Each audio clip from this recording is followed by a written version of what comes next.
So ngayon ay mayroon tayong isang Wave 100 na ating i-convert sa clutch. So ngayon ay mayroon ng mga parts.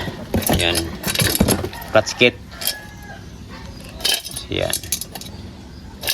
So yun po, baklasin mo natin itong cover. Kasi mayroon tayong i-welding dito. At mayroon tayong kukunin na pisa para ating mag-convert sa clutch, itong automatic clutch na Wave 100 po mga grasa. So right, baklasin mo natin. So ito na po mga grasa, no? Natanggal na po natin. So ito, ang lifter niya, itanggalin natin ito kasi hindi na po natin ito ilagay. So yan. At yung cover na ito, hindi na po siya ilagay kasi ito na po ang ating papalit ng cover. So ito rin, hindi na ito natin balik. Tanggalin natin ito. Yan po. Kasi yan po, ito na po ating ilagay dyan. Yan dito. Ayan. So dito yan sa ating clutch cover. Yan dyan yan. So tanggalin muna natin ito kasi mag-spot tayo dito. Mag-spot tayo dito. Na bali tatlo lang po dito banda sa may poste. Ito ang matibay dito natin i-spot. So tanggalin muna natin ito kasi kukunin natin itong kanyang clutch. Yung clutch weight. So tanggalin muna natin mga grasa. Kasi may technique ito sa pag-spot. Kasi yun po, baka may vertical. Yun, tapusin nyo lang yung video, baka magkamali kayo sa pag-spot. Mahirapan na kayo sa pagpasok nitong clutch with assembly. So tanggalin natin itong tatlong bolt mga grasa at saka kanyang lock dito. Ayan, ibalik natin pagkatapos matanggal natin itong kanyang mga parts ito sa lalim. So ito na natin tanggalin. Yan, tanggalin natin itong tatlong lock para ma-alis natin itong tatlong lining niya ang clutch weight. So tanggalin natin dito. Ayan, focus dito ang camera. Yan, tanggalin natin yan. Kasi pag hindi natin tanggalin ito, pag nag-welding tayo dito, mayroon naglalagotok-lagotok o di kaya dito mapudpud itong kanyang lining dito at maaaring makabara sa oil. Kasi pag welding natin dito, maanuhan ito ng mabaga ito lining. So tanggalin natin para safety. At kung ibalik mo sa orig ay buo pa rin ito. Hindi lang siya hindi malanay ng welding. Ngayon tatlong spring. Yan, pull out. Yan, may rubber. Nagutok yan pag mainit yan, malanay ng welding. Tatanggalin lang. Tapos balik to. So balik muna natin to. Lapit. Kasi pag ipulatin itong drum, pag welding natin, mag-vertical, hindi na siya mabalik, hindi na siya malain. So balik muna natin, tapos higpitan natin. Balik mo natin ang nut.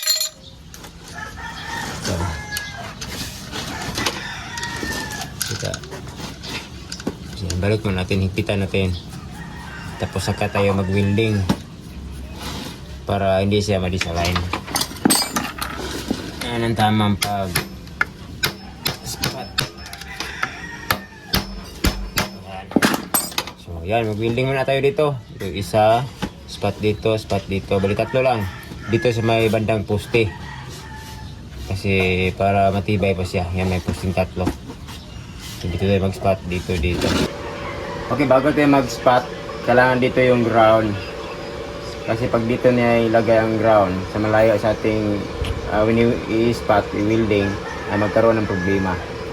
Dito na ilagay sa malapit sa kung saan kayo nag-welding, doon na ilagay sa malapit kayo mag-spot kasi magkaroon ng problema sa ilalim. So Doon, ang ground. Ito ang ground natin. Spot natin. So, dito tayo mag-spot sa tatlong poste.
Kasi pag doon tayo sa mag-welding, tinatanggalin natin, ay hindi po siya malayan, ma-vertical po siya. Magka-problema tayo sa pagpipit dito sa nut.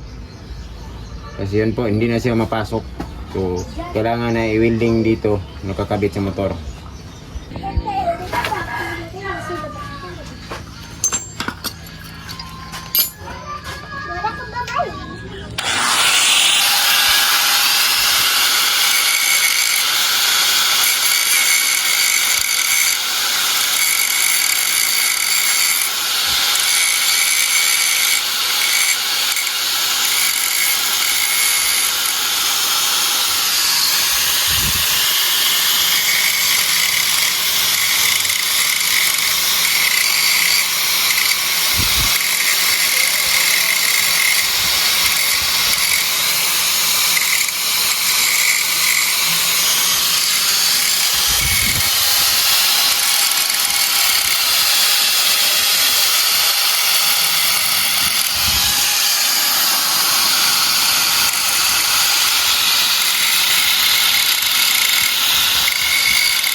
So, ganito po yun mga kagrasa, no?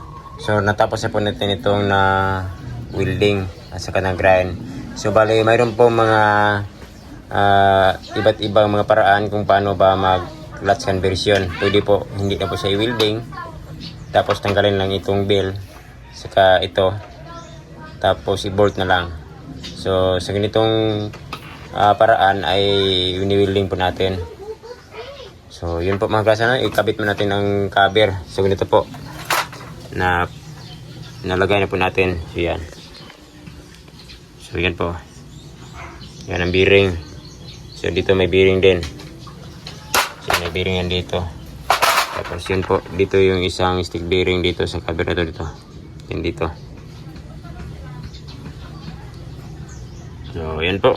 Ang pagkalagay niya. So, yung spring, oh. Niremedihan ko na lang kasi yan po, matanggal po siya. Binago ko ang kanyang pagka ikot ng spring. So yan. So ito, ilagay mo natin ito mga grasa.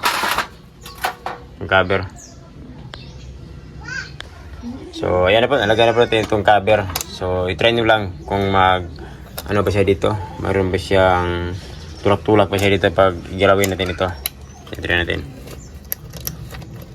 Ayan. So, tingnan natin. Ayan. Okay na po siya. Ayan.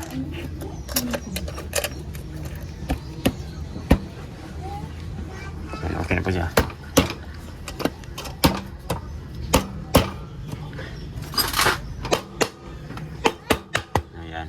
So, ito na po mga grasa no, na tapos na po natin siya na nakabit ang lahat ng mga parts. So, ito po yun ang kanyang mga hindi natin ibinalik. So, yan. Ayan. Tapos, ito yun. Ang kanyang cable, kanyang pagkasada. So, yan po. Dito natin idaan. Dito. Ito yun. Ang kanyang clutch. So, try natin na ikambya. Pwede ba siya? Ito. Kambya natin. Tapos, yung clutch natin. Naka-first gear po. Lapit. Ayan. Ayan. So, ayan. Okay na po siya. Mag-clutching na po siya. Ayan. Ayan. Lumira po. Sige, try natin na panda rin.